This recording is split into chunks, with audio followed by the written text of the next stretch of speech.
Hello, everyone. This is the Champion Secrets podcast where I interview high performers, athletes, entrepreneurs, and humans I consider champions. And I'm super, super excited to welcome Josh here. Josh is a fellow homeschooler, a fellow lover of Jesus, and an entrepreneur, which is very far and few between. It's really hard for me to find people. So, welcome, Josh. Hey man, thanks for having me on. I appreciate it. It's gonna be fun. Absolutely. I'm so excited. So, first and foremost, I feel like the homeschool thing is so big for me. And as you were growing up homeschooling, I've heard like three phrases over and over and over in my head. And I'm guessing you've probably heard the same thing. So, being a homeschooler, like those things that, those people say certain things. What have you heard as far as being a homeschooler? Oh gosh, like what people say about homeschooling. Yeah, exactly. Yeah. Um, I mean, I've heard what they say, people say, but they're a lot of them are not true. Yeah, Uh, ho- exactly. Exactly. Homeschoolers are like can be like antisocial or awkward. Exactly. Um, Yep. That was the one I was looking for because I've yeah, heard that over and over. They don't have yeah, friends. They don't have this. And I'm like, you're like one of the most social people I know as far as like yeah. out there and outspoken. And I think my parents did a really good job though of so I grew up with seven siblings, so there was eight of us that were homeschooled. Oh, wow. And I think my parents did a really good job of making sure that we did things that required us to learn how to interact with human beings, right? Mm, So like my older brother did speech and debate, right? So he was in like a speech and debate club. We did like 4-H, and like mm, my mom would like make us go like run for president of the 4-H club or like be on there. So I had to be up in front of people. And like when I was like 14 and a half years old, I wanted to get a job, right? Or whatever it was, the age. And so like I was the one that had to like go down to the school and get permission, even though we weren't in it because you had to get like the signature thing. And then like go and talk to people and apply for jobs. And like we had to go door to door for stuff. So like, I think that not only are homeschoolers probably some of the most social or most normal people in today's world, right? Which is weird because it didn't used to be that way. Not only that, but like I do think it's a big testament to my parents, like making sure that we got out there. And mm. I think that's definitely part of what made me who I am today for sure. For sure. Absolutely. That's really cool. Yeah. That was we're like, you're gonna get into this and that and just get put us out there in sports and these things that we hated because it was like you're at home most of the time. So we need to get you out there into the world. Yeah. So being on in 4-H and things like that, you grew up on a farm as well. What was that like? Oh man, yeah. Well, it's interesting. So I grew up on a farm, but I didn't play any sports. Like in high school, we Hmm. actually, shockingly enough, we weren't allowed, Yeah. to like play on any form of, like team. And Okay. so, long story, right? But Yeah. my younger siblings played sports, but, I played football like for like a half of a year, like a one semester, 1 year at like, I was a senior, but I spent most of my time on the farm, like you said. Yeah. Mm, And you know, I think farm life is just different right now. Now, as an entrepreneur, and like, I think now most of my life is very, I don't know if routine is the right word, but it's very structured in the sense of my life revolves around me, eh, when it comes to like how I've structured everything. Right now, that's changed now that I've had a kid, obviously. But like every part of my day is like structured around, okay, like when am I going to work out? When do I need to be here? When do I need to be here? When do I need to be here? Right? Like, and like I get to kind of intentionally design it. Right? Whereas on a yes. farm, your life kind of revolves around the animals. Right? It kind of Yeah. revolves around what they need and what they want, and keeping them alive. And Yep. so I think that, growing up on a farm and having to, be up every single morning to milk goats, or, to go feed the cows or like whatever, right? And then the same thing at night. It taught me a lot of discipline, even though I Mm, hated it, right? hmm. It taught me like the requirement of having to literally show up every single day, right? And yes, I had siblings, and yes, we shared the responsibilities or whatever, but it's like we still had to show up every single day, right? And so, I think that was probably a really good. I think it probably served me a lot more than I realized that it served me, even though I hated it and I wanted to get away from it at all costs. For I sure. think, Yeah. I think that it did serve in that discipline. that discipline side of things for sure. Absolutely. There's nothing like that having to wake up, get those eggs in the morning. I lived on a farm for a Yeah, little while when I was a senior in high school and just having to do yeah. that every day. Like you literally had no, like you can't get out of it. It just is unless the It just animals are is, gonna, right. yeah, Like just you it just just have to do is. It's not like you can go come it's not like you can go complain to your parents and be like, I don't want to do it. And they'll be like, okay, you don't have to do it today. Right. It's it. like, Exactly. right. It's like you just go. And I think that I think, people today, uh, I don't know if a lot of people today experience that, right? Oh yeah. It's very rare. At that Unique. level for an Mm-hmm. extended period of time, right? I lived, so I grew up in California actually. Oh wow. And so I moved out to California. I was born in Wisconsin. I moved out to Mm-hmm. California when I was at the age of 1, Wow. and then lived there for 10 years. And Yep. then my parents actually, my dad quit his job, and my parents packed all of us in the back of an RV, and we just started driving across the country. We had no idea where we were going. We kind of thought we were going to Vermont, but we ended up in Indiana, right? And so Yep. we were on the road for a couple weeks, just literally driving across the United States, trying to figure out where we went. We ended up in Indiana. And Yep. so I had my 11th birthday on the road. And then we lived in a rental house for 1 year to the day, like exactly, exactly 1 year. And then we Mm. moved to the farm. My parents are still at that farm now, right? And Wow. I think I was there. So I would have been 12. I was probably there for 10 years, 10 years, Okay. Yeah. almost exactly 10 years. I think I moved out when Wow. I was 22. Yep. So, and I say moved out when I was 22. I was gone long before then. I slept at Yes. home, right? But Yeah. you know, you know how it goes, right? For sure. Um, so like it was like 8 years of every single day, 8 or 9 years of every single day, right? And when you do Wow. something like every single day, twice a day for like 8 years, like it becomes a part of kind of your identity, I feel like, right?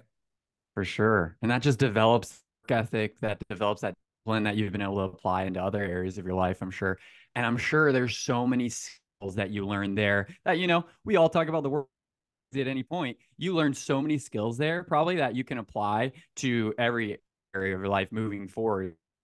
So what's that kind of like? Those little skills that do you probably don't use a lot of milking goats or anything, but like do you use No, any of those yeah. skills other than the discipline and Yeah, I think, you know, I don't know. I think maybe so like for context, like I'm an entrepreneur now, right? You know that. But like yep, for for sure. anyone that is listening that doesn't know who I am, has no idea, right? Like they're like, who's this Josh Forti kid? Right. I wouldn't Yep. expect you to.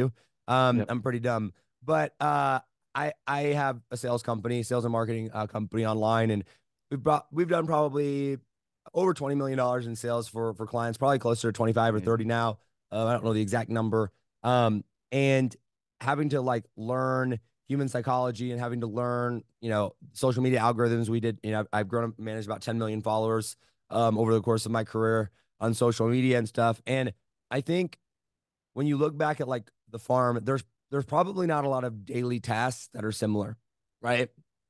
Like there's not a lot of overlap in the social media and sales space compared to the farm space, right? Yeah, But exactly.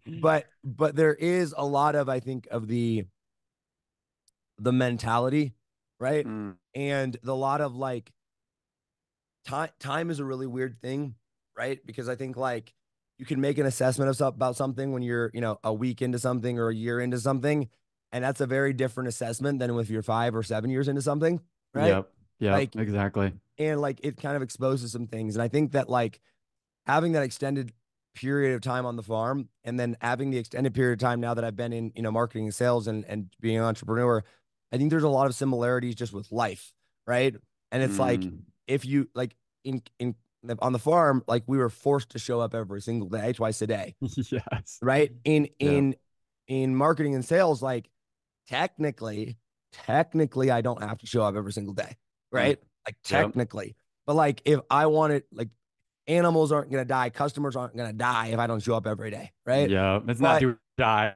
right, but kind of though, right? Yeah. In the sense of Yeah. like if I don't show up every day, then I'm not gonna move the business forward, right? And in Hmm. the sense of like watching things grow and take care of things, like my email list, for example, right? Hmm. It's like starting an email list is one thing. Constantly maintaining an email list or constantly maintaining an audience for 2 or 3 or 4 or 5 years, right, is a very different process than just, starting an email list, right? And so I think there's a lot of like lessons when you look at things the big picture and the mentality of just continuing to show up and the mentality of hard work and the mentality of, being honest. Yeah. Everything in the farmer's world is a handshake deal, right? Like there's Mm-hmm. no contracts, right? I mean, there might be, but like that's not how people are operating, right? It's like a man's word is a man's word. And like I had Mm-hmm. lunch yesterday with, one of my clients and that hired me for something and they paid a good amount of money, right? Like it was a lot.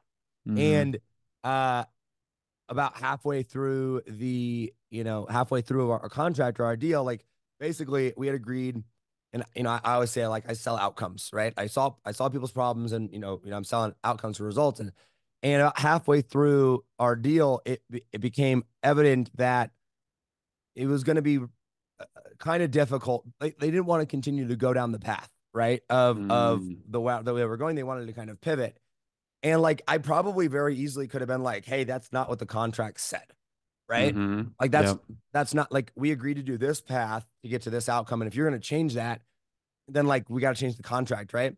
But Yep. I was just like, okay, cool. Like that's the deal was you didn't hire me to lay pipes, right? In the field. You hired me to get the field wet, right? Type of deal. Yeah.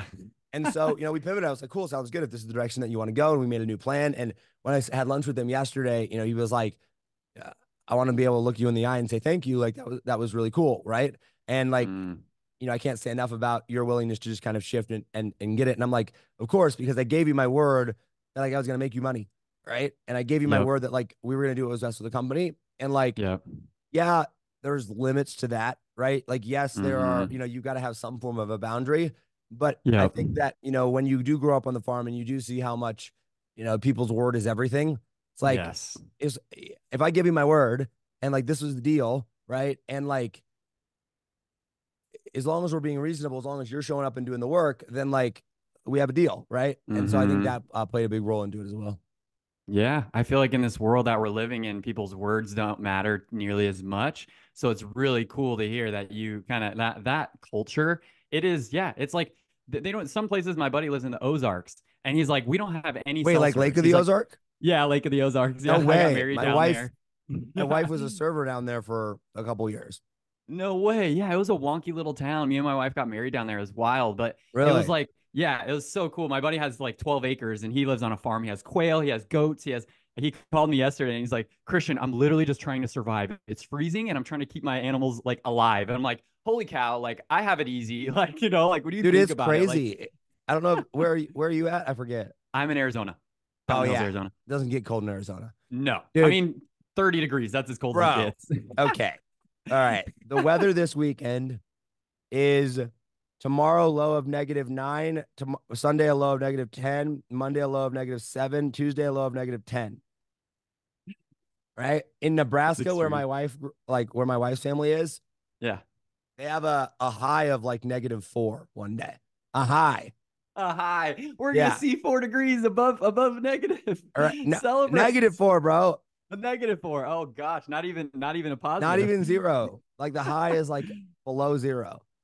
Wow. Yeah. Yeah. It's crazy. When you grow like the coldest it ever got on the farm was in Indiana. It was -40 with wind chill. Mm-hmm. And like that was cold, right? Yeah. Like there's like cold, and then there's like what the frick, right? Like Yeah. what is happening right now, Yeah. cold, right? And so like we left the car running just in case something went wrong, and like Yep. we were afraid it wasn't going to start, right? Yep. And we were going, and we had a fireplace downstairs, like a wood burning stove. Yep. So like all the pipes froze outside to the animals, right? So Oh, every like 2 hours we would have to go and take like 5 gallon buckets, and we would boil the water, and we yep. would pour boiling water into the 5 gallon buckets, and then go carry those buckets on sleds up to the animals and like literally pour it in and like bring the animals over until they could like drink. Cause like within 5 minutes, it's not boiling hot and it's not Yeah, hot, exactly. It's right? already cool. Like Yeah. it's You know what I mean? So you go to the barn and put it in there, and then like that was like every 2 hours for like probably 48 hours, right? Like round the clock, we keep the things Yeah. alive. Like that's a different world than most people are like. You know what I mean? Yep, for Yeah. sure. The difficulty and the suffering people like experience today because we have such instant gratification is nothing compared to them. Like my buddy, even now, he doesn't have any cell service, and he's like, I asked my buddy to come over and help me with something. If he doesn't come over, I don't know what I'm gonna do. Like he doesn't show up, he doesn't keep his word, and you just don't know. Like, and I'm sure, in when you were kind of growing up, it was probably the same route. Like if someone were to commit to doing something with you or helping you out on the farm or something like that, like you're not going to be able to call them over and over and over or text them over and over or do whatever you need to do like we can in this day and age. Yeah, and thankfully, I mean, in the farm, and I had 7 brothers and sisters, right? Yeah, so you had a So, crew that was a basically. nice thing. We always joke, my parents had free child labor, right? Yeah. And kind of Village. they did, right? Not in a bad way, just that's just Yeah. what it was. But I remember, like, I will say one thing about growing up is I definitely did not understand, like, you talk about being a champion, right? Hmm. I didn't understand how the qualities that I was acquiring at the time would play further into my life. I did not get it. Yes, you didn't see Right. that. I had no Hmm. idea. And if you would have asked me in that moment at any given day during my teenage life, I probably would have told you, oh my gosh, this is all so stupid.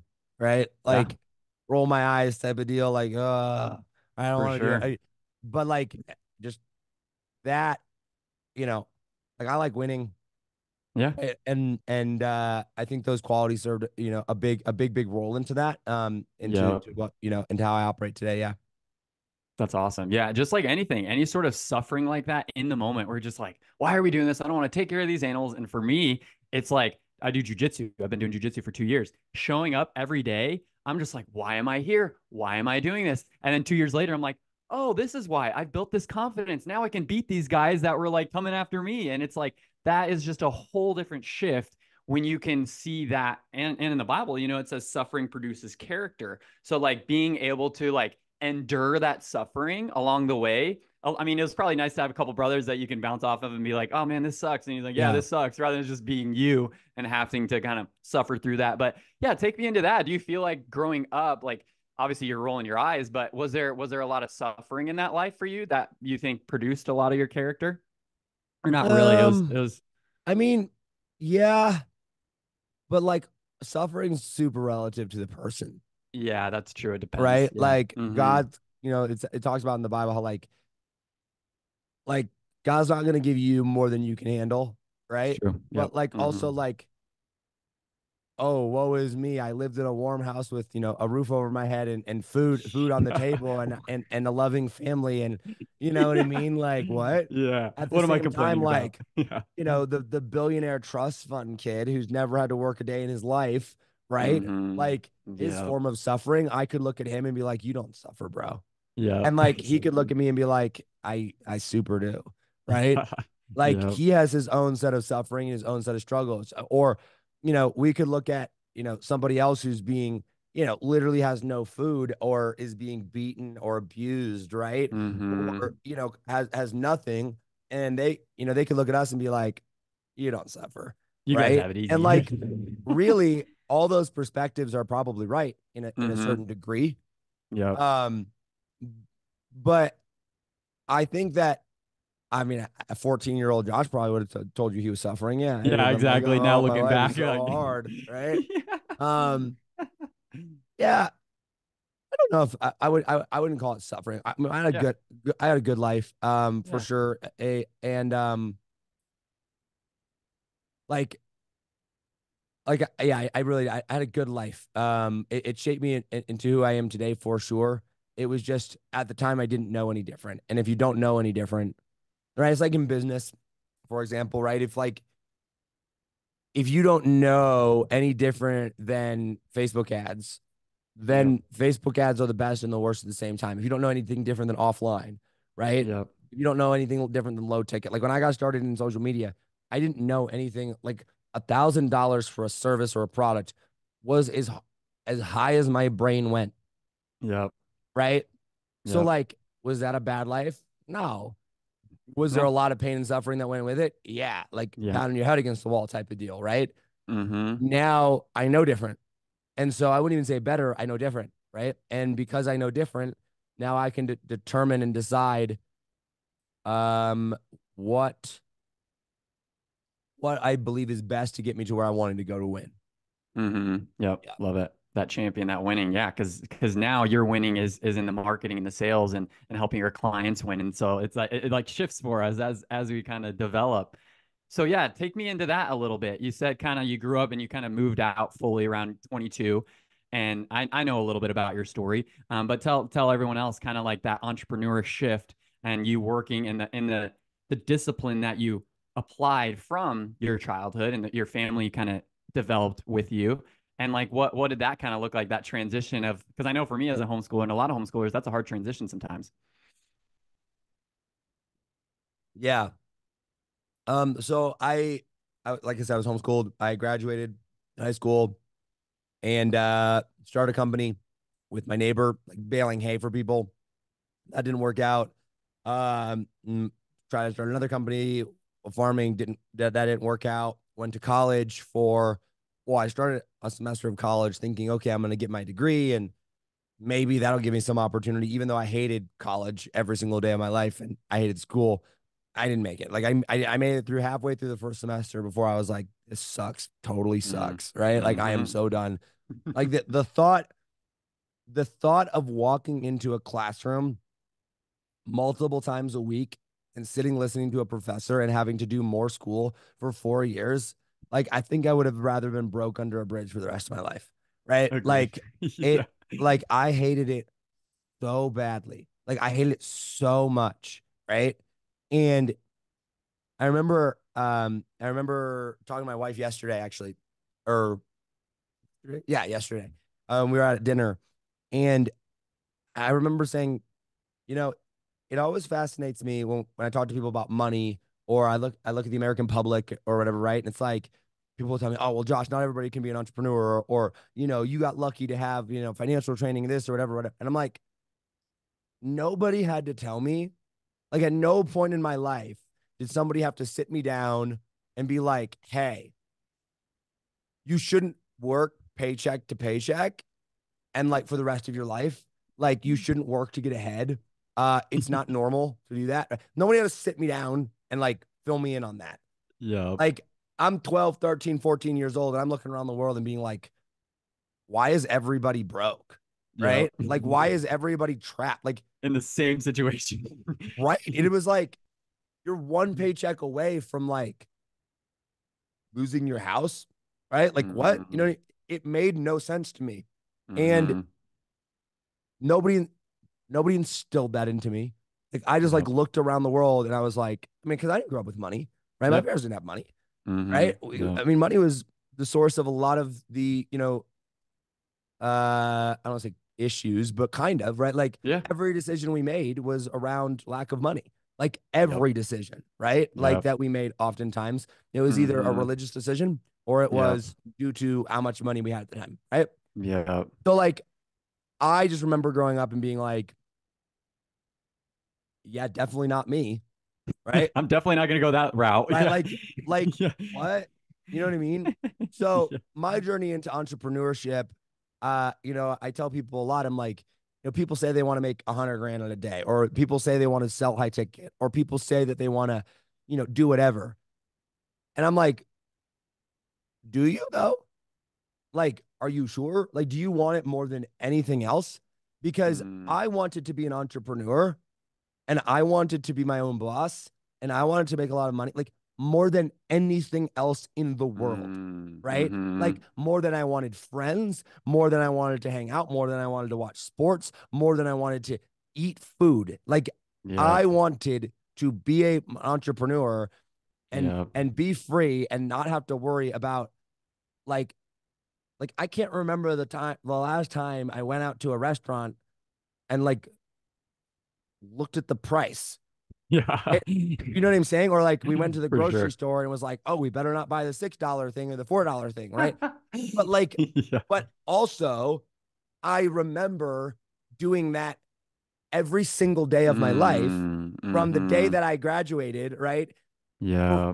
4 or 5 years and being like, Yeah. this sucks. It Mm-hmm. sucks, right? And Mm-hmm. like while my friends were, out partying, or while my friends were, going to the movies, or while, they were out, I don't even know what they would do, right? Yeah. Like Yeah. I Yeah. was locked in a bedroom working, right? Wow. Like, and I think that the transition into entrepreneurship for me, I'm like, it was stupidly hard work. Don't get me wrong, Yeah. Yeah. but like, there was no other option, Mm. right? There was Mm-hmm.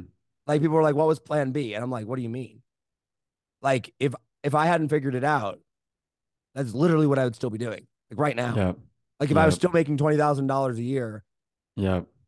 I wouldn't take a 6-figure job. I would still be figuring out, like, I will be my own boss. I will figure out how to make enough money to where I don't have to worry about money on a daily basis anymore.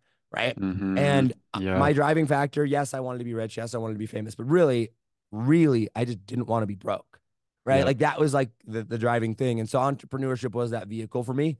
Mm. And, there was a lot of pain that went with that. There was a lot of mental challenges and a lot of criticism and a lot of doubt from a lot of people, right? I Oh mean, yeah. people telling me just, oh, get a job, you're never gonna make it. La, la, la. The, Yep. the typical story, right? We all Yep. have our version of that, Mm-hmm. right? But I Yep. remember very vividly, I was at a wedding one time, and there was a lawyer there, a very successful lawyer, from San Diego, and made a lot of money, right? Yep. And he looked at me and he was like, "Josh, here's the issue. If you don't go to college, uh, or if you go to college, you come out of college and your starting pay is $100,000, right? Yep. Like that's the Yep. least amount of money you'll ever make in your life, and it only goes up from there, right? Yep. He goes, if you don't go to college, the most amount of money you will ever make, like in the next 10 or 15 years after that, is $100,000 a year, right? Yeah. And he's like, don't be an idiot, go get your Yeah. degree, right? And I'm like, Yeah. yeah, I'm definitely gonna prove you wrong. And Exactly. like, it took me 5 years, but then I made 100 grand in a day. And I was like, Yep. who's making 100 grand now? Right. And it had Mm, nothing to do with mm-hmm. like, oh, it's so cool. But it was like, you told me I can't do something. Right. Like, Yep. you know what I mean? Exactly. Like, you told Fire me me that up. Challenge how, accepted. like, Yeah. what? Like, what are you saying right now? Right. Like, you don't understand the pain. You don't understand the drive. You don't understand how Mm-hmm. much I hate being poor. Right. Yep. Like, you don't Mm-hmm. understand. Right. Yep. Like, I hate it. All right. Yep. And it was like, I don't think, going into the religious thing, I don't think there's something morally wrong with being poor. Yep. Obviously, right? Like Yep. God talks about how, those that are last shall be first, and to visit the fatherless and the afflicted, or the fatherless and the widows in their, in their affliction, and how to, he who puts the, don't treat a rich man differently than a poor man. I don't think that it's morally wrong to be poor. Yep. I do really think that we as Christians, I think a lot of the reason that Christians are poor, and a lot of the reason that Christians struggle with money issues, is because their version of God and Jesus is really, really freaking small, Yep. right?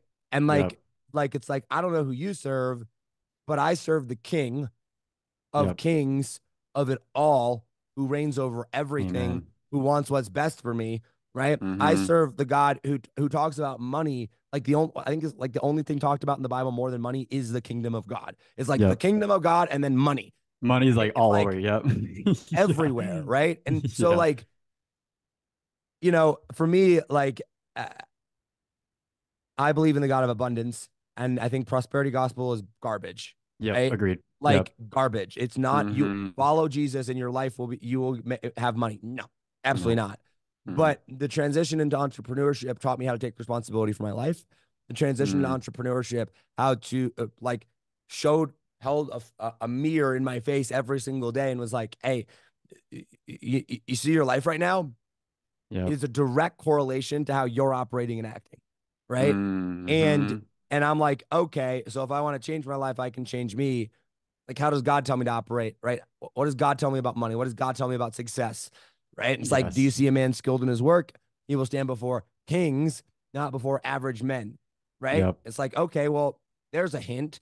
Maybe I should get skilled in my work, right? Yeah. You know what I mean? Like, Exactly. so I know that was a long way to answer your question, but Yeah. I think the journey into entrepreneurship for me, it wasn't hard in the sense of like, oh, how did you not give up? Mm-hmm. Yeah. No, You had no other option. You there, literally yeah, there saw, was no yeah. plan B. Like getting a Yeah. job, like nope. Like I would Yep. have served tables for as long as it took in order to get this thing off the ground. But actually going and figuring out entrepreneurship, that took a while. I mean, that took 4 or 5 Yeah. years probably before it really took Yeah. off. Yeah. And most people would, most people give up after 6 months of going all in on something. Like me being in beach volleyball, I played beach volleyball for about 7 years, and it took me about 5 years until I saw that success. Yeah. And it was really, really like the way you portrayed it, just saying that, yeah, my friends were going out doing this, my friends were going out doing this. When I was pursuing beach volleyball, like I had to be all in. I was like shorter than everybody else. I was from Arizona. I was this kid that nobody believed in. And like, yeah, everybody's like, you can't do this. So I feel so like connected with that story because I did these things. They were called the Friday night workouts. And so I would go while everyone else is drinking, I would go out in the sand, and I'd bring my weight vest and I'd work harder than ever. And so it sounds so you're just like you're lock yourself in there and just grind it out like crazy, which is so cool. And the thing that you mentioned about Christians and money, I think that is something that's so huge. And I think so many people misconstrue it because the Bible, like you said, says a lot about money. And the love of money is the root of all evil. And I think everyone takes that as like money is bad and God doesn't want us to have money. And it's like if you really think about it, having those resources are you can make one heck more of a difference than you can if you didn't have those resources. Like being able to donate to, OUR and other companies that are actually doing some cool work. So yeah, tell me like what like for you, like that how did you shift your mindset from that typical Christian, belief system growing up in a religious household and things like that to, there is abundance, and if I do work hard and I create dominion, then God's going to bless what I have going on. Yeah, for sure. Um,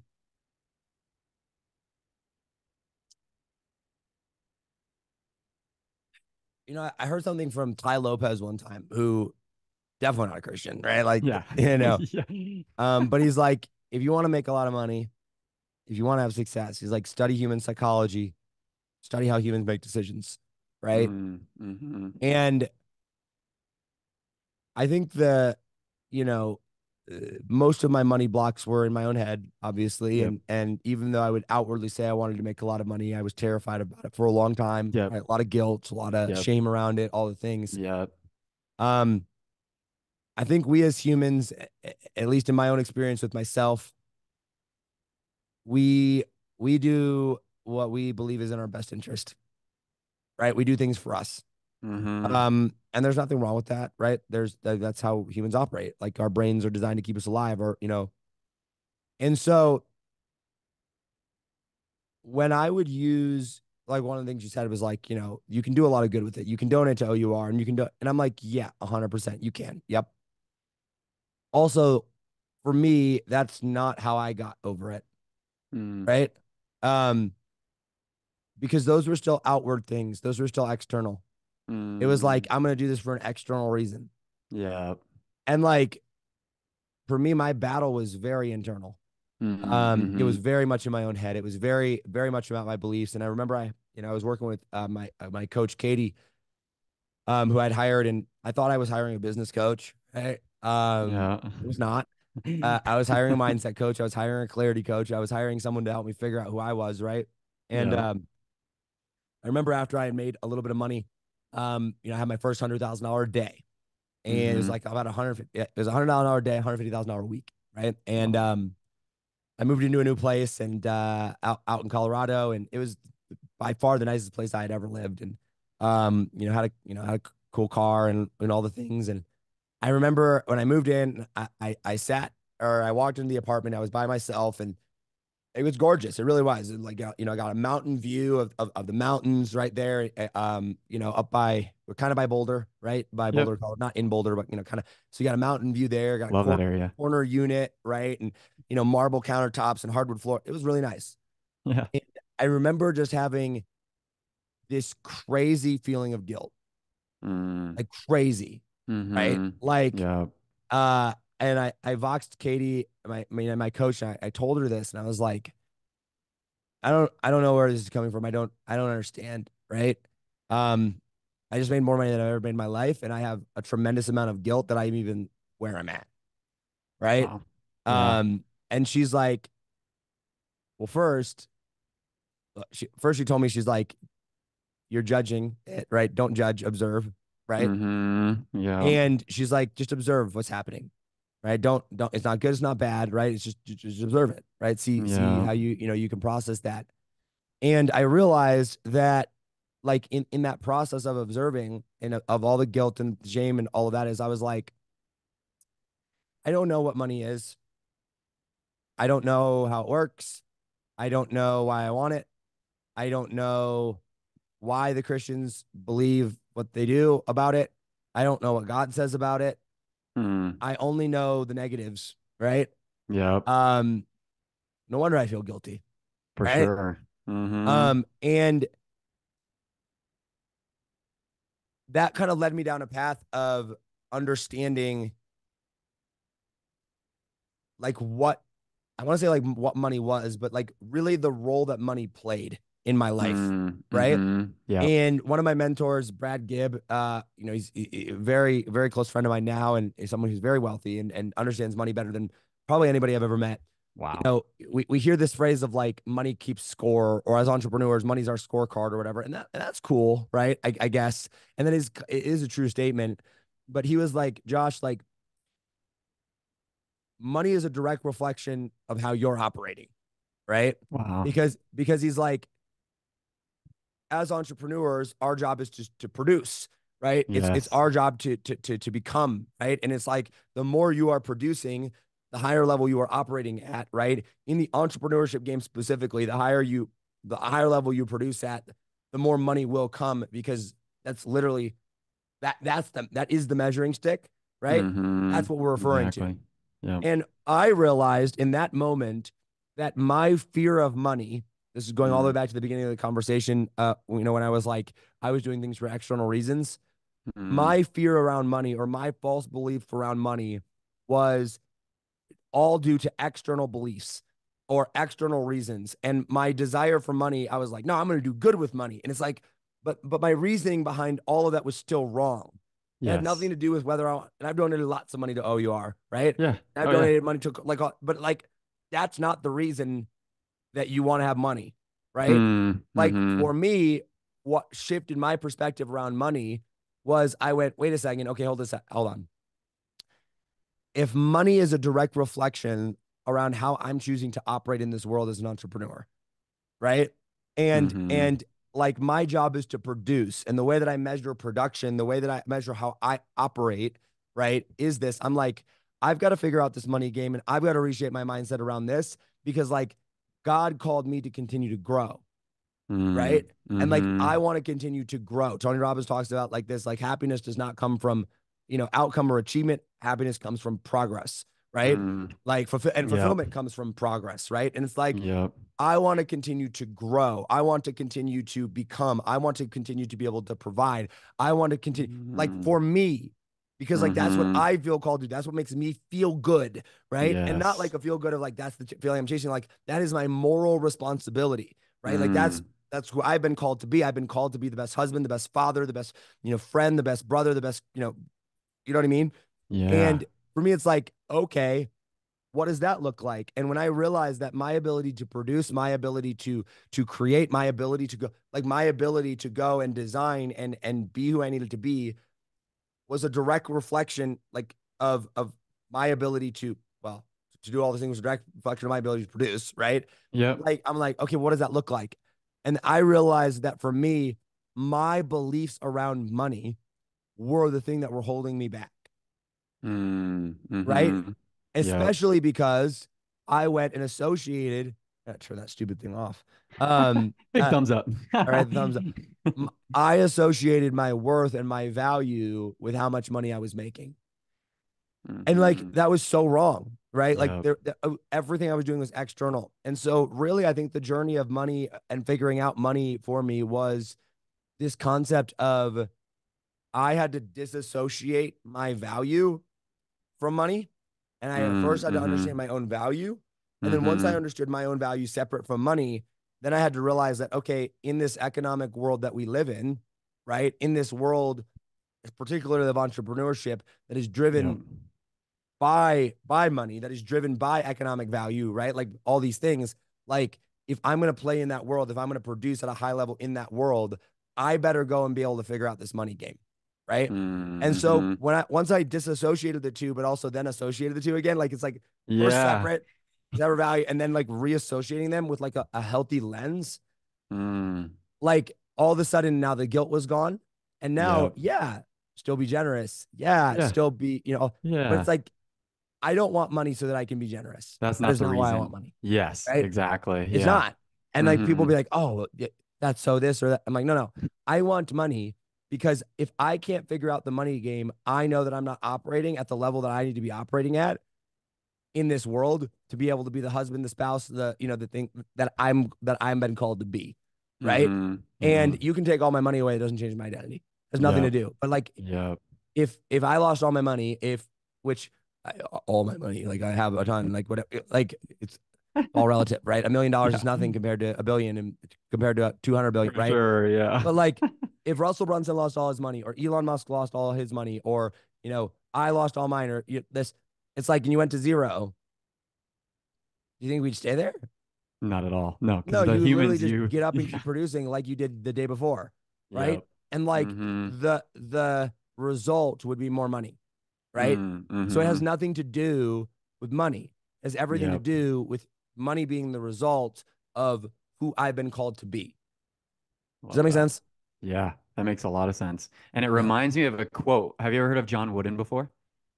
Mm-mm. He's the winningest basketball coach at UCLA. He says, "Success is the peace of mind of knowing you did the best you could with what you could control." And that's kind of like how I did my athletic career is like my success is literally just becoming my best self. So what I'm hearing from you is literally that reflection of money is you becoming your best self in every way possible, which is Yeah. such a relief, and it gives me goosebumps because so many people don't see it as that way. They see it completely different. So now thinking about that, like how do you define success? Not only in money, just in life. Is it Yeah. that same kind of operating system of Right. But I think that was such a well put point, right? Like imagine that guy, what was his name? John Wooden? Okay, imagine the NCAA came back and stripped him of all of his wins, Yep. right? Yeah. You're no longer the winningest coach of all time, right? Yep. It's like, did that change who he was at all? Not at all. No. But Yeah. also, like, let's say, is he still coaching? No, he died. He died Oh, years okay. ago, or like 10 years ago. So Yeah. much I know, Yeah. No, you're right? good. Yeah. But like, imagine halfway through his career, they would have taken away all of his wins. Would that still define him? No. But what would he No. had done the next day? The exact same thing he did the day He got before. up and kept, and guess what? He would have kept winning, right? Yep. He would have kept Exactly. getting. Yeah. That's money, Yep. right? And Mm-hmm. it's like I'm gonna produce, I'm gonna operate at a high level with Mm-hmm. money, and then if you take it Mm-hmm. all away, guess what I'm gonna do tomorrow?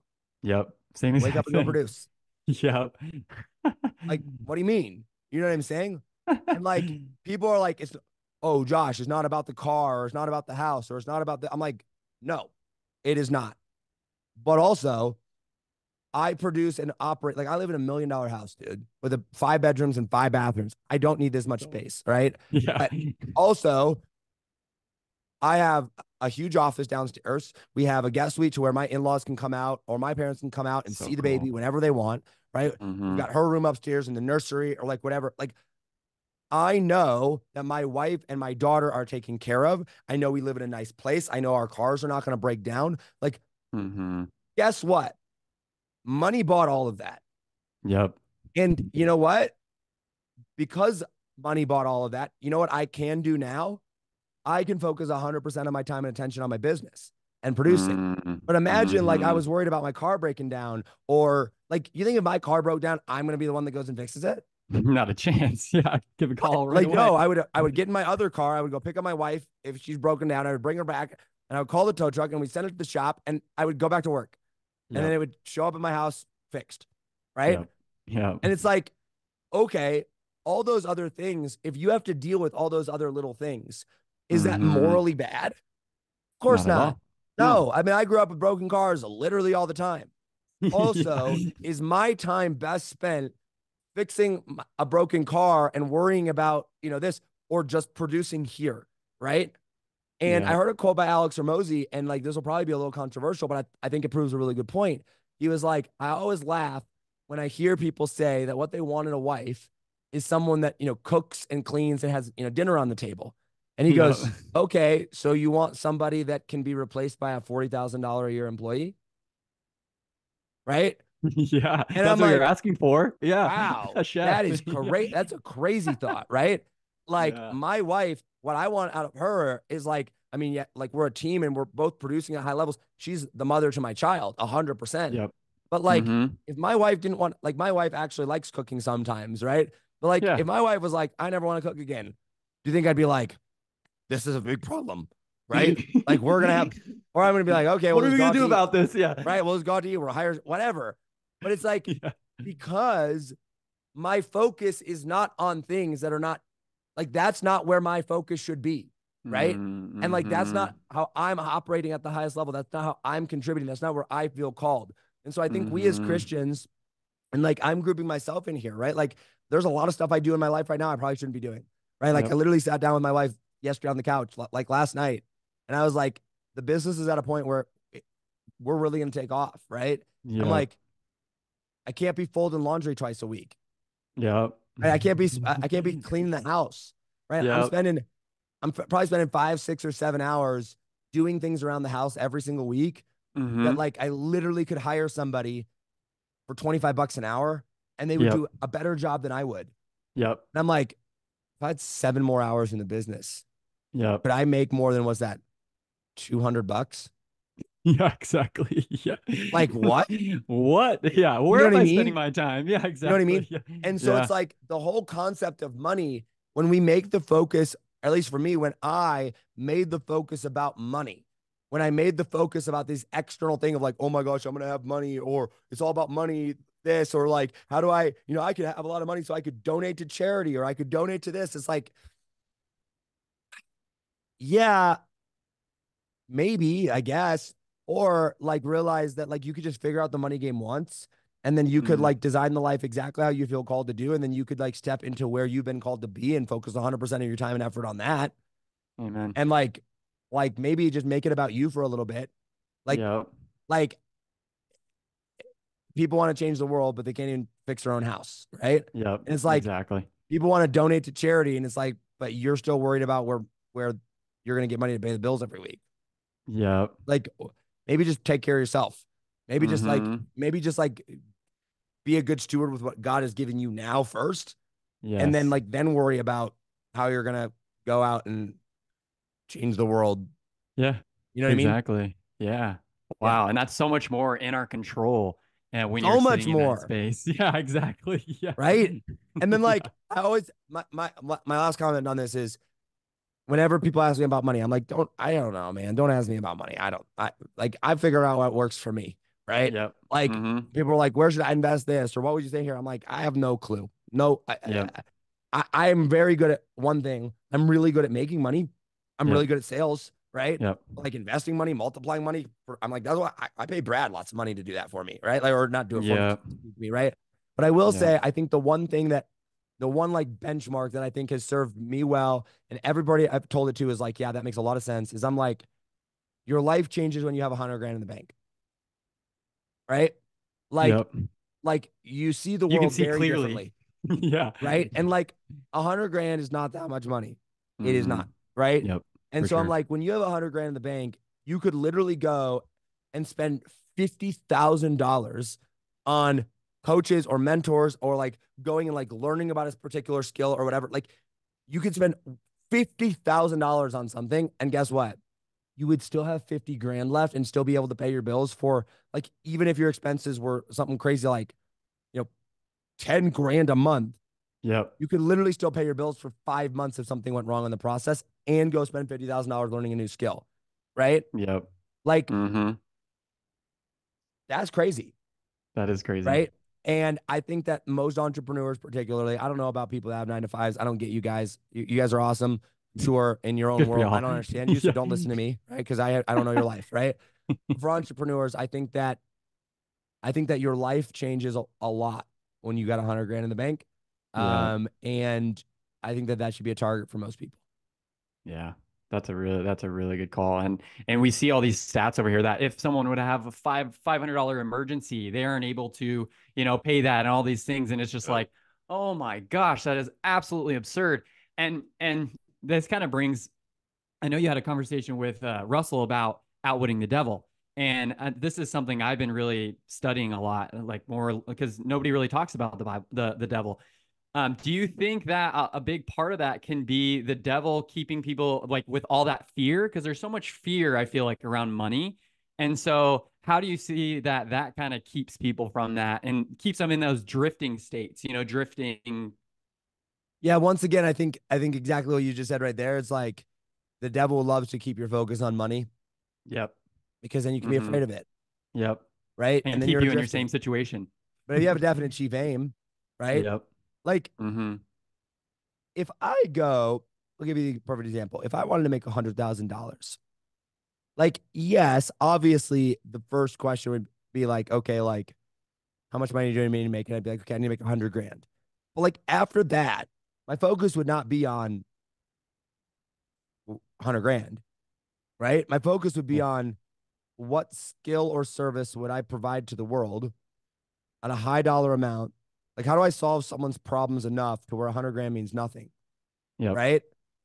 And I think for me, most of my life, when it came to money, when it came to success, when it came to whatever, I had my definite chief aim in the wrong place, Yes. right? Like Mm-hmm. it's really easy to focus on lack when you're focusing on money because you look around and everybody else has more than you.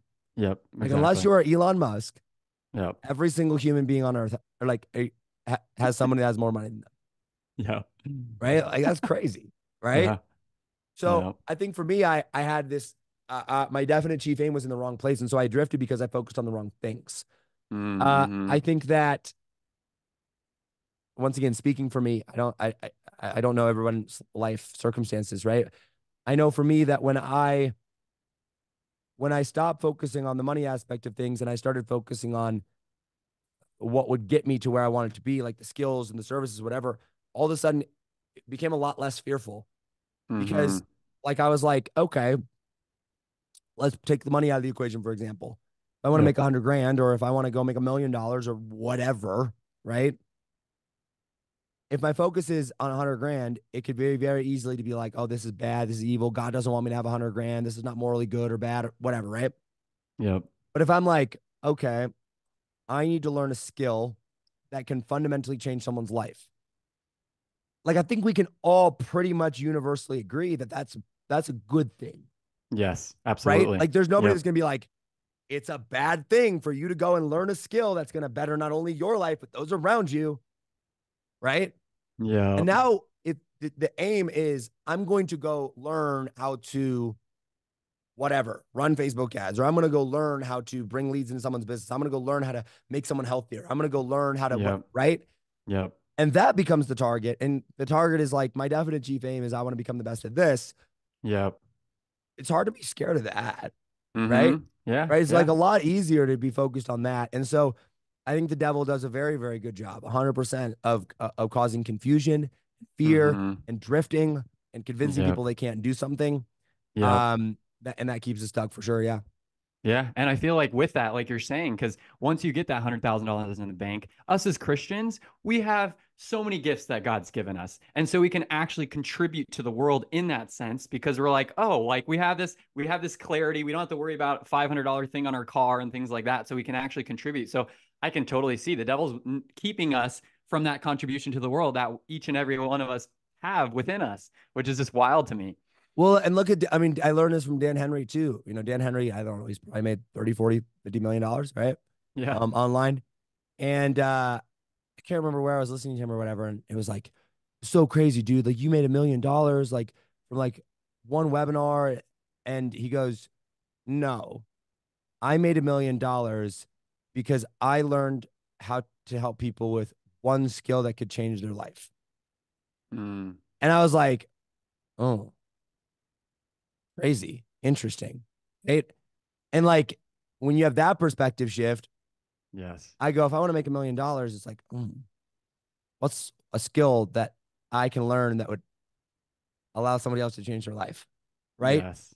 So Yes. yeah, it really does come back to that. It's like it. I think when you have purpose, for me, when my purpose and focus was on how much money do I have and how many followers do I have and how many likes do I get on Instagram, it was and my identity was very much wrapped up into that at one point, Mm-hmm. right? Yep. I lived a pretty miserable life. I hated my life and I didn't like it, even though from the outside looking in, I might have been doing okay. Yeah. But when my focus became, how do I provide a really good product, a really good service? How do I provide value to the world? How do I become the very best at this thing? How do I operate at the highest Mm-hmm. level that I possibly can? How do I get around other high performers? How do I escape scarcity and like really focus on these things? Not only did I make a lot more money in the process, but I had a lot more peace in the process and I liked my Yes. life a lot better. Yes. Yeah. Yes. No, that makes total sense. I love that. This money and spirituality thing really intrigues me. But I want to dive a little bit deeper into kind of as you're growing up with religion, did your parents kind of grow up bringing you to the church? Did like what was your kind of growth as far as Jesus goes? Like where did that come from? Where did that stem and all the Yeah. way up to kind of around today? Yeah, I was in church every single day. I mean, every single week. I mean, yeah, I could probably count on one hand the amount of times I missed church growing up. Yep. Um, and it was just, it was a small town and a small church, and it probably had 200 people in the church, but it was probably, I don't know, 20 families, Okay. Yeah. right? Yeah. Like, You all knew each other real well. Yeah. and they were all like, we had 8 kids, and I think we were the average to small, Wow. right? I mean, there was Yeah. lots of families with 11 kids, 13 kids, 12 kids. Tribe. Literally a Yeah, tribe.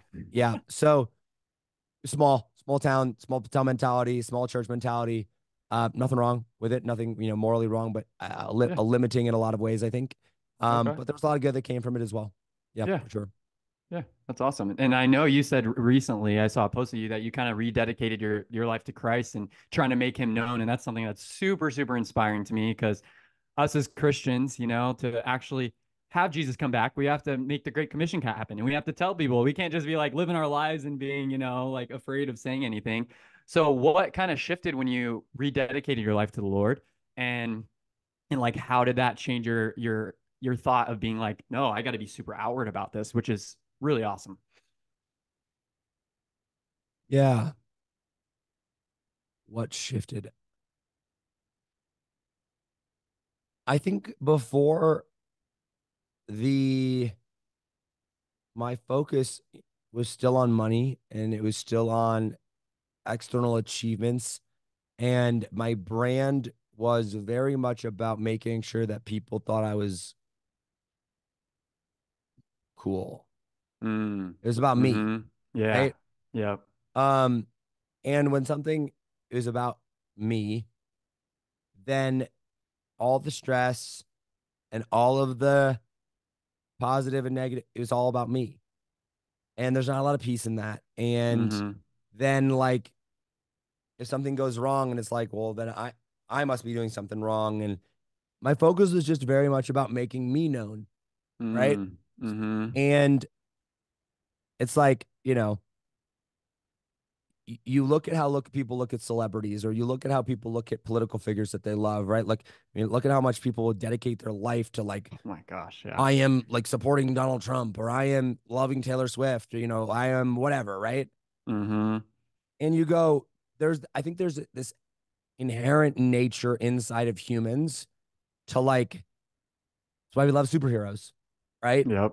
We want, Exactly. well, you want this superhero, we want this savior, we want this, you know, Something outside ourselves. right. Yeah. And ego can get in the way, and we can be like, like some people want it to be themselves, right? Like I am the savior, I am this. Yep. When I found Christ, it was like, oh, oh, he's the one, Mm. right? Like, oh, he's the king. He's the one Oh, I've been like looking he's for. the Yeah. he wins. Yeah. He already did. Like he beat it all, right? Mm. Like he took on every single piece of evil and sin and darkness and shame and pain and suffering, like all of it simultaneously at the same time, Yep. all of it, and Mm. won. like, do we understand? Like, have you actually sat down to think about the gravity of that statement? Right. Like, because Mm, when I rededicated my life to Christ, it was right after a sermon that someone gave on Jesus. And it was like mm, 47 minutes or something like this of like this guy explaining who Jesus was. And it was like for the yeah. first time in my life, I was like, oh, Jesus isn't some like some, weed smoking hippie that wants us all to love each other. Mm-hmm. Right. Like that's not who Jesus is. Yep. Right. Like, yes, we are commanded to love one another. Jesus Mm-hmm. is the king of the Mm, universe.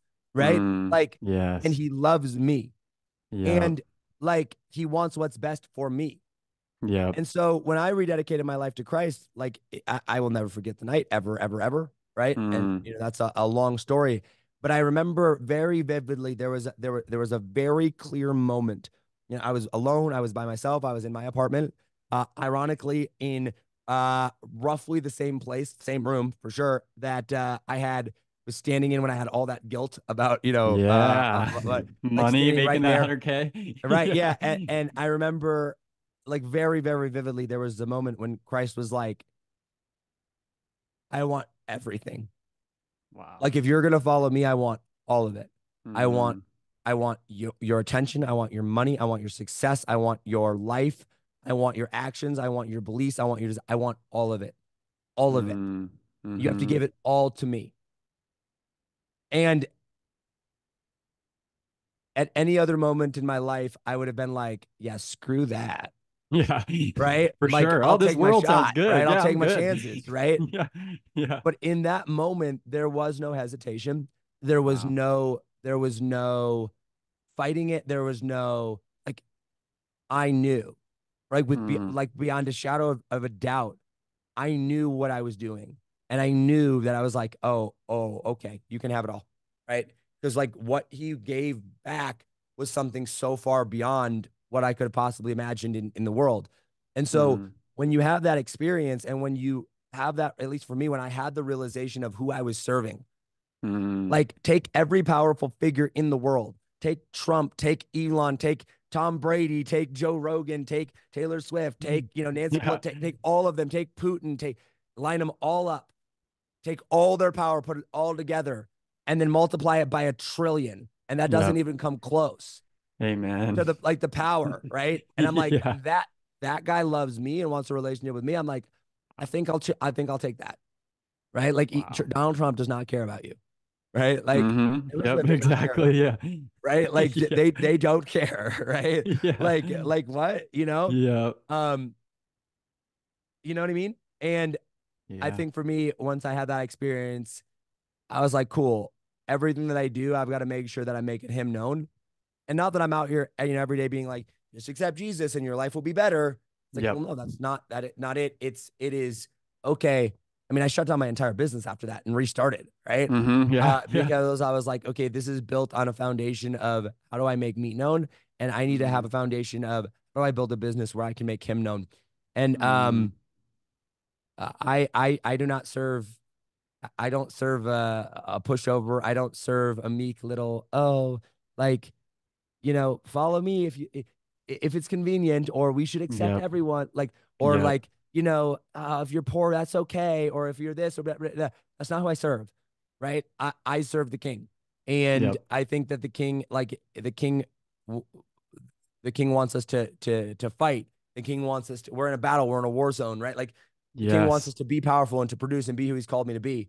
And Yep. like my business should be a reflection of that, even though I'm not a Christian business, if you will. Right. Mm-hmm. Like I Yeah. don't just serve Christians. Yeah. Um, Exactly. Yeah. my life should be a reflection of the God that I serve. Yeah. Mm, I love that. I love that. Just having that epiphany of being like, literally, I need to give everything of my life because so many people, like you said, it's like, oh, it's a pushover God, this and that. But it's like, no, in the Bible, it says the gate is narrow. Those who actually make it through and actually will be in heaven is like very narrow. And so just the perspective you have on just that, it just sounds like an overwhelming feeling that you had and just listening and be like, no, he is the king. He has more power than anything. He is omnipotent. He is indescribable. He is incomprehensible. And just Like God is that is not like Jesus is not faced by your problems. yes, Like he cares deeply exactly. about them. Yeah. Yeah. Like he is not worried about them in the slightest, right? Like Yep. he already beat them all. And Exactly. he gives us this free will and this choice and this agency. And it's like you can choose to try to do it on your own, Mm-hmm. or you could be like, okay, God, I give this to you, give me the strength to do it. And then all of a sudden it's like the hardest challenges you ever faced are suddenly not that difficult, Yep. right? Amen. Like Yeah. they're just I listened to a sermon from my pastor yesterday, and he was like, he was going through a bunch of stuff, right? Because he's like really in it right now with like spiritual warfare and like teaching about that. And Oh so like the, yeah. the attacks are heavy, right? Mm-hmm. And Yep. he's leading the congregation, and he's like, he went through all the stuff he was going through, and he was like, guess what?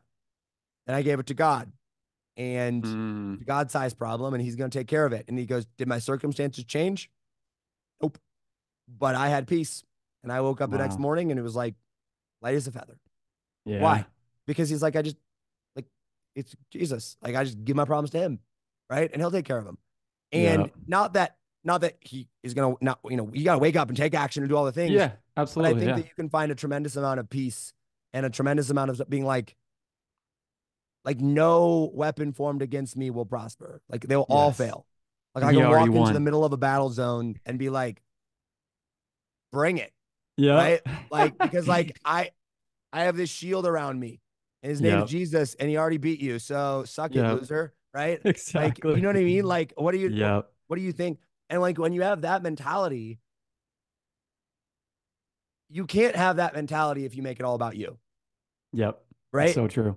Because Mm-hmm. like I don't know if you've checked yourself recently, but I'm like pretty pathetic in a lot of ways, right? Like Oh my yeah. life, like I got issues, right? Same. I do the same thing. Yeah, Right? for Like big sure. time, but like Jesus Mm-hmm. doesn't. Yep. Yeah. I'm not a fan. I'm not just a fan of Jesus, right? Like I'm not sitting on the sideline of being like, go Jesus. Like Yep. I'm like, Let me okay, get this King, armor on too. Let's right? go Like I'm fight. like, The armor of okay, like God. I Yeah. I'm a servant of Jesus, and I am a big fan in the sense of like he's amazing, but like I'm Yep. more than that, right? Mm-hmm. I'm a proponent of like making him known for sure. Yep. I love that. That's really cool. That's really, really cool. And on this thing that you said about just spiritual warfare, because I think so many Christians get in this place of they don't have peace. They're so worried about what's going on. They're so worried about this and that. And I think, yeah, to find that thought of like, no, he's already won, and to know that this isn't our home. I think that's a super big thing that so many people, or myself, I need to remind myself every day is like, yeah, if something goes crazy and I'm in war, whatever, I'll lose my life for the Lord any day. I've got endless time in heaven to spend with Him. So I think that perspective is has been You know interesting. what's So super interesting though? If you yeah, actually read the Bible and like the first like 11, actually I think it's the first like three chapters of Genesis are basically the same as the last three chapters of Revelation. of Revelation, yeah, Like God, like heaven, like I have no idea what's going to happen in the end times, and I don't yeah, pretend to, yeah, but it seems to say that God is bringing heaven to earth, and that while heaven, yes, is our home, the physical earth that we know today is not our home. That when God recreates the Garden of Eden, like when God, like when the sky opens up and Jesus comes down with a legion of tens of thousands of angels and a tongue of a sword and a tattoo on his thigh, right? And yeah, and fire coming, a fire breathing horse and all the things, right? Like when that happens, he's gonna actually restore heaven on earth. And yeah. you know, that's a really weird and interesting concept too, That because is. I'm That like, really is. yeah. So anyway, No, I'm in the same place. I actually, a buddy at church was telling me they're studying Revelation, and another buddy of mine is like writing a book on Revelation and end time. So it's something I've been meaning to study. Lately, I've been spending a lot of my time in Proverbs, Psalms, Ecclesiastes, and the New Testament, just because it's like New Testament, you can't beat that. Like Jesus was on this earth. Like, what did he actually do? Um, so yeah, the Revelation is something that I really want to study and learn more about. But where are you at kind of in your study of the Bible? Like, what have you kind of been diving yeah, into? we're big in the spiritual warfare realm right now with church. Like we're going through, and so we're studying Genesis right now, the Okay. first Yeah. 11 chapters of Genesis, Yep. and also Revelation. But Oh really, wow. really studying. We just finished up a series of the three. the three falls of man, right? Mm. So like we all know the fall of Adam and Eve, right? Yep. But there were actually like two other falls.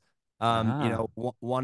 One being the fall of like when, and I know this can be controversial in some Christian circles, but like I don't know, the Bible seems to be pretty clear that like at one point, the like there are other gods, low G gods, right? That there's a council of gods, right? That Mm-hmm. God, the God, high G God, the one true God, and there's these lower level council of gods. Like when there was a fall of them, and they came down, and people from the spiritual realm came down and had relations with women on earth and had children, and like that whole issue. Like there was another fall there when like the low G gods Ah. turned away from God, right?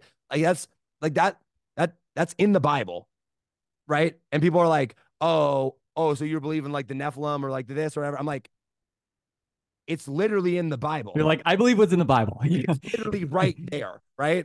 And like I'm like, so you can be like, oh, that didn't really happen. I'm like, but it's literally right there, right? And then in Psalms, when it's talking about, there's a verse in Psalms when it was like, God was in the council of the gods. Like it literally Mm. says that there were a council of gods, low G, Mm-hmm. right? And you're like, Yep. so I don't know what you're reading, but like I didn't see that until I studied it. Like but it's right there, right? And then the third Yep. fall obviously being the Tower of Babel, right? And Yes. how the Okay. splitting of that. Yep.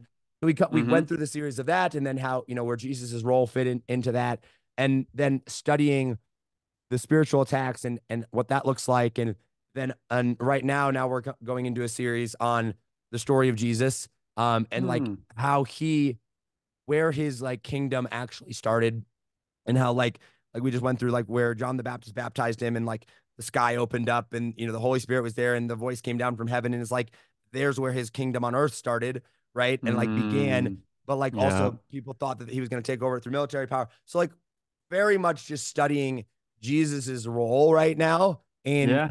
in like how he is the King of Kings. Yep. And we're gonna end in Revelation, which I'm so excited for. I can't wait. Dude, you read Revelation, like part of my language, but like the craziest shit, dude. Oh yeah. Like, It's oh my intense. gosh. Right? Yeah. Like you read through that and you're like, what was I taught as a child? Because it Exactly. definitely wasn't this. Yeah. Right? How did Like, I not hear any of this? Yeah, exactly. right? You're like, Yeah. get done and you're like, the end times is not only completely terrifying, but also like, yo, it's gonna be so lit. Like, Yeah. it is so cool. But also like, I don't know if hell's real. Like, I mean, it is, but like, Mm-hmm. but like, there definitely is a lake of fire, but also like, it definitely would seem like it's not quite here yet. Like, it doesn't Mm. quite exist yet, right? Yes. And then there's Yep. like Gehenna, and like you read through that stuff, and you're like, I don't actually know anything about the afterlife, turns out, Mm-hmm. right? Like, Yep. I definitely believe in a lake of fire, and I definitely believe in hell. For Also, sure. like, it's not like it's like, okay, you die and you go to this pit and it's like there's fire there. Mm-hmm. Like, that Yeah. seems a little more complicated than that, right? Like, Slightly. Yeah. you know what I mean? It's like, I don't know. So, I enjoy studying the Bible, and I enjoy, like, for the first time in my life in the last 13, 14 months or so, is like I found and I actually get excited about reading it, and I get excited. It's Like, I amazing. want to go to church. I love my church, Yeah. right? And I want to study these things, and I think when you can get excited about things like that, cares of the world, I don't know, they don't seem so bad. Um, Amen. and to kind of wrap this up on the conversation of money is like, I don't know. I think it's I think you can experience God at any level of wealth or any level of money. For sure. Um, it's a lot more fun when you've got some though, Yeah, for sure. right? Like wait, like when you can go and just take a week off and go study the Bible, or you Yeah. can go and donate $10,000 to a cause that you care about, or you can go take a trip to Israel and go study the things. And I don't know, I think you see God in a different light than you do if you don't have any money. Not that one Yeah. is better than the other. Yeah. I just know for me, it's personally been a lot more enjoyable, Mm. and a lot more exciting. And I've been a lot more passionate about studying God and the Bible and Jesus when I was able to, pay the bills. Yeah. Absolutely. That's awesome. No, that's great. Just the perspective that you have because you've seen both sides of it. And Yeah. like you're saying, you in the last 13, 14 months, I think I would probably say that's probably about same or 2 years or so that I actually started to study the Bible myself because I think so long growing up in the church and just having these pastors, hey, this is that, and just like saying these things. And it's like that's their perspective of the gospel. Like for us to actually go and read the living, breathing word of God ourselves is the only way that we can really, really, truly develop a relationship with the Lord. And so I just want to kind of go deeper into that specifically for you studying the word more the last 13 months. Like, how has that changed your relationship with the Lord? And I'm sure even in the community that you have at your church, that's changed the way you show up there and the way you show up as a father now that you got a kiddo and a husband and things like that. Just because I think when I started actually really studying the Bible for myself, like we truly changed from the inside out. Like it's just wild. So Yeah. tell me a little bit about that. Yeah. I would agree. I started a Bible study at my house actually. So we meet Yeah, with cool. 5 men every week, come over to my place, and we go through different things together. And I think going through with men has really like just strictly men. Mm, And mm-hmm. I remember the very first week, it was just three of us. It was me, my buddy, and then my personal trainer actually at the gym. Yeah. And like they came over and I sat him down and I was like, okay, guys, look, here's the deal. I'm an entrepreneur and I live in a bubble and I like don't have any friends and I need like men I can be like open and honest with. And Yep. like my struggles are very different than the average person's struggles, right? Yep. Like they For just sure. are. And Mm-hmm. like I need to be able to go through and I need you guys to be open with me about your struggles and I need to be able to be open with you about my struggles. And like if that's not what you want, that's fine, but just leave, right? It's not a Yeah. problem, right? Mm-hmm. We're in. Yeah. And I think creating a space where you can be vulnerable and like then go through and like study what God, says about being a man and that has been tremendously helpful. And then like I mean, I grew up in a church where you weren't even allowed to have a guitar because it was Wow. like, I Too don't know, much too rock world, or something. right? Like what? It's like stringed instruments were bad. And I'm like, but we have a piano. It's Yeah. like literally a stringed instrument. I don't know, like what? Like, okay. Anyway, um, so like we grew up singing the traditional hymns and having one piano in the church. And Mm-hmm. like, I don't know, there's nothing wrong with that. But again, at the same time, the church I go to now, we sit in the front row every single week. Like we show up Yep. 45 minutes early so that we can get to the front row. And it is like a concert level production of worship, Yes. right? And like Mm-hmm. worship plays a huge role. I mean, like, I did not understand the role that worship played until I Mm-hmm. actually started worshiping, right? Mm-hmm. And like people are like, always like, oh man, I'm not that, I'm not that excited about reading the Bible, or I wish I was more desired, a desire to be in the Bible more. I was like, Mm-hmm. same until I started worshiping, right? Mm, Then you go yeah, into worship, amen. like we're talking like concert level. I mean, we're like real legit concert level production at Yeah. our church. I mean, we got the lights and the music and whatever, but like people sold out for Christ, like sold out for Jesus, Amazing. right? Yeah, And just like yearning. Yeah. right, and when you're just in that worship, like it makes such a difference, and like that gets me excited about it. And like people can be Mm, like, oh, it's not about the production or other lights or the music or the. I'm like, don't you want to give your best to God? yep. Right. And like for some Environment people, their best matters. is playing the piano. But like Mm-hmm. also we live in a very abundant time. Like, why wouldn't we want the best music? Why wouldn't we want people to hear it? We went to Red Rocks and we went to a concert up there with Phil Wickham and Brandon Lake. Oh my Oh freaking my gosh, I gosh, love Phil dude. It Wickham. was Oh my insane, gosh. right? Like insane. And Yeah. like for me, like making worship a part of my life more than Mm, just reading the Bible. Like reading the Bible is mm, so important, arguably more important. mm-hmm. But like Mm-hmm.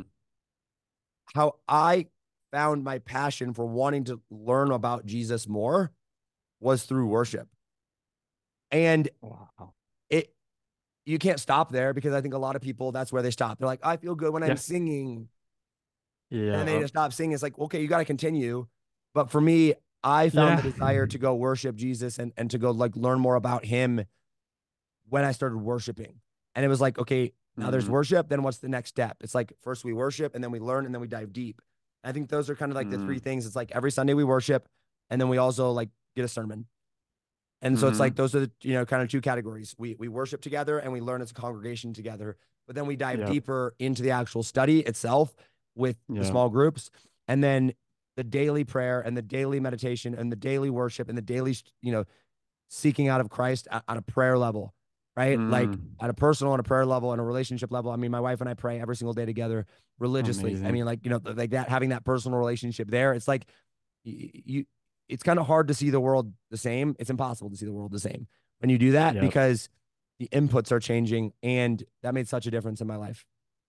Wow. Yeah, just living in worship constantly and filling yourself up with those, Phil Wickham and Bethel music. I saw your Spotify thing and I was like, he literally listens to all the same worship music I Yeah. do. That's wild. Yeah, it I did. literally, It was so that's, funny though.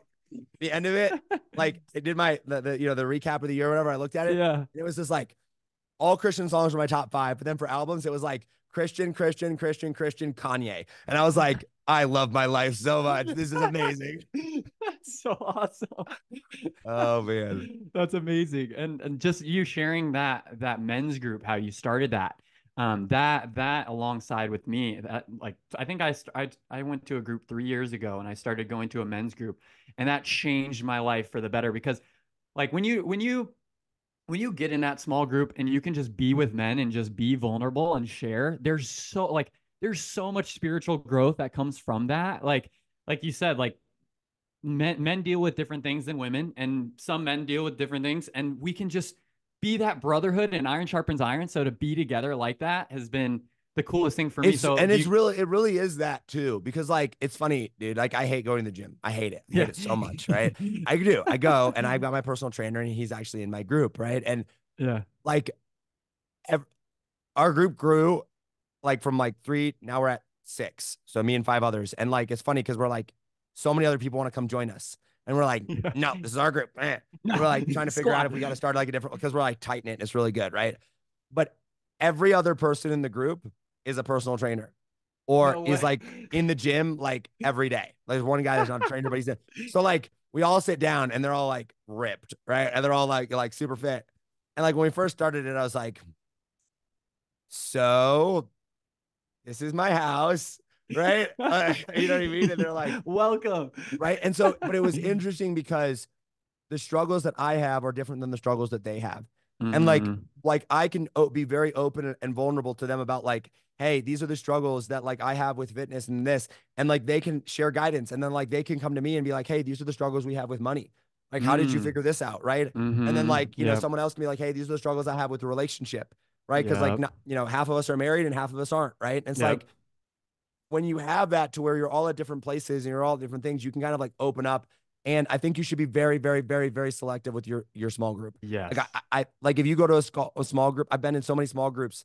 The first small group that I tried to be a part of when we moved out here, every week it was like these conversations are I like literally like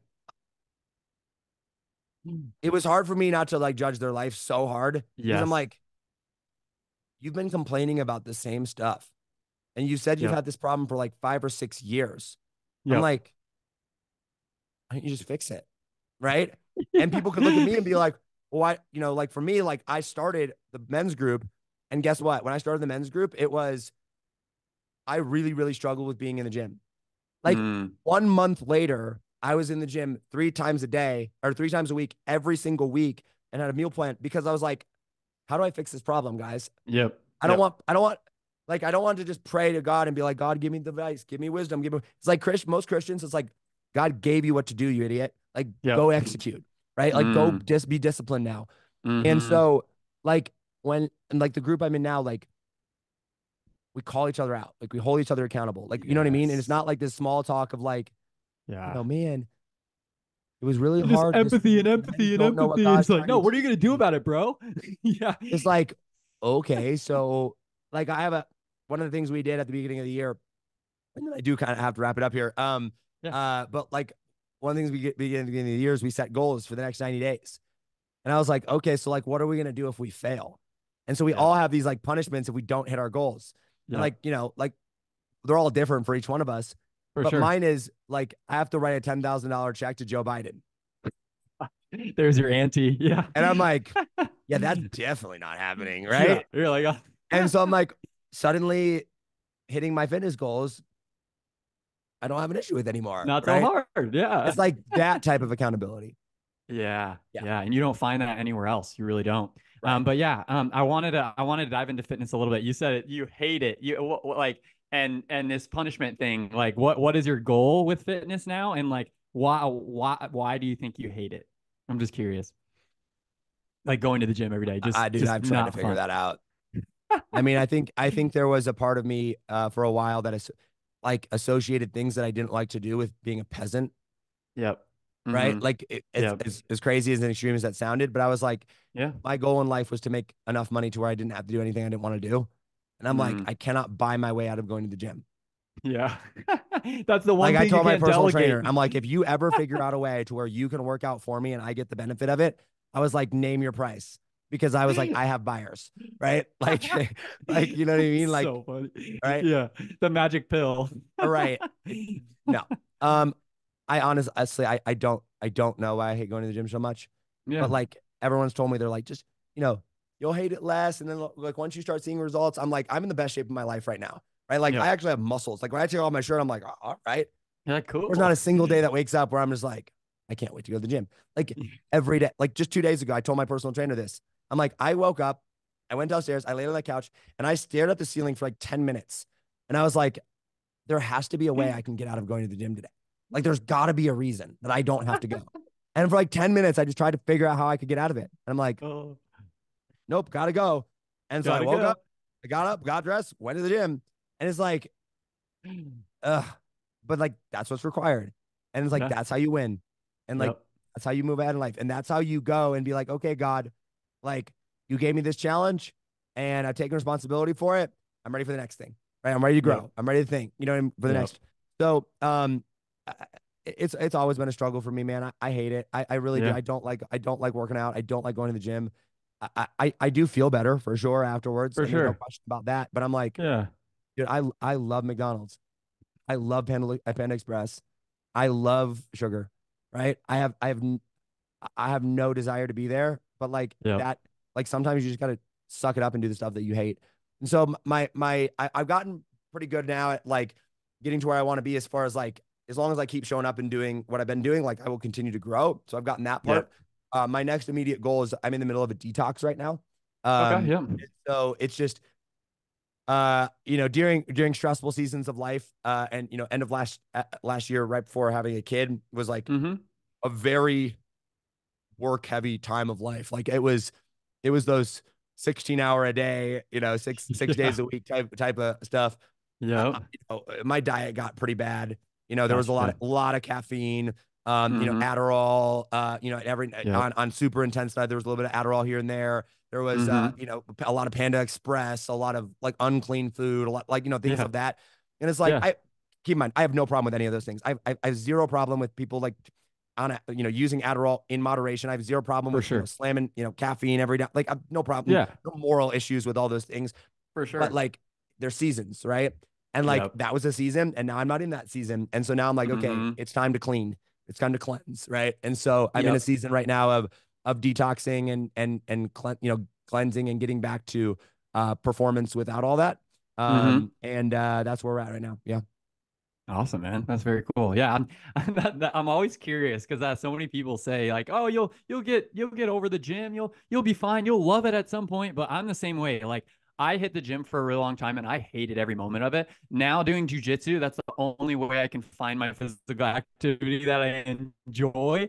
And then doing like stuff outside. So I do this stuff called animal flow. And it literally is just doing animal movements. I do it outside. It takes me like 20 minutes and I'm done. And it's like the most brutal workout you could ever put yourself into. I'd be curious if that'd be something you'd be willing to try because I feel like No, being I'm good outside on there my wouldn't I'm be. good on my routine. Like I will let my personal trainer Yeah, decide what I do. Like yeah, I no, that's tell my great. personal trainer all the time. I'm like, I pay you for two reasons. Number one, so that I show up. Because if I don't pay him, I don't show up. Right. Number And one. number two, so I don't have to think. Right. I don't know what I do. I Yep. show up and he gives Mhm. me workouts and I do them and I leave. Right. I'm like, I couldn't even tell you the names of any of the workouts that I have done in the last 4 months. That's Yeah.